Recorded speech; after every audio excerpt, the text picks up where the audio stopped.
Hey,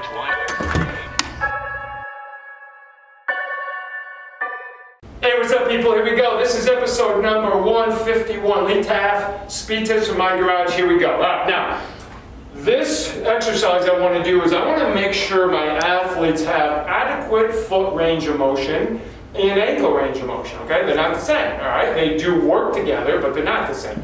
So if you look at my foot, all right, I'm in sock foot action. This is probably a bad foot to demonstrate with because I have a really bad toe. I have a frozen fit, my big toe here. Great toe. So what you want to be able to have is there has to be pronation, okay? We're so afraid of pronation, but we have to be able to control it. But I have to be able to have that ability. One way that we help develop that is, so if I take my slant board, okay, and you can see the size of it, you can just look at where my foot is, so it's not real big. What I do is I go straight on it, but half a foot. So I'm getting some movement through the plantar section of my foot. So what we'll do is we'll work on driving some range of motion, and I'm pretty much evenly distributed. Now what I'll do is I'm going to turn this facing you.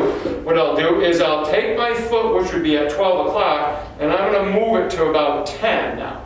Now I'm going to do the same thing. I face this way and I drive, but now I'm driving pronation, and I'm actually getting some movement in the joint, almost like I'm wringing a towel, okay? So I'm actually getting a different joint sequencing here through the foot, okay? Which is important for hard planting, jumping, and cutting, all right? And then we're going to take it, there's my 12 o'clock, I'm going to now move it over to, we'll probably go to 10 o'clock. First one was 2 o'clock, I think I said 10. Now we're at 2 o'clock, or 10 o'clock here, and I'm going to do the same thing, all right? So as I go through, so now it's a different sensation in my foot. I'm a little bit more locked up on this one than I am on that one. You can see my knee travels really easy here. When I go into more of a supinated position, I just don't get it as much. So I probably need to work that a little bit more, but also structure my foot. Now, moving up, if I want to get ankle, obviously, I can use this. This is excellent to do, but another way to do it is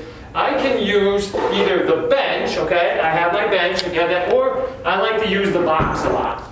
So all I'll do, put my foot on the box, and I'm going to use my weight to help me increase some range of motion really subtly, okay? So what I'll do is I'll just sit down into it, keeping my heel down, and I just drive my weight forward, and I'm getting a really nice stretch back through the back lower portion of my leg, some soleus, obviously, some Achilles heel cord work there, and I'm trying to control. If you look at me this way, I'm trying not to dive inward like this. I'm trying to stay straight, and I just drive over and I just hold that position, and I can actually get underneath my foot if I want, just to kind of help make sure that I'm evenly distributed between, so I feel pressure on both my hands through kind of this tripod. I know my heel's on the ground, or on the box, okay? And I just work and I just hold.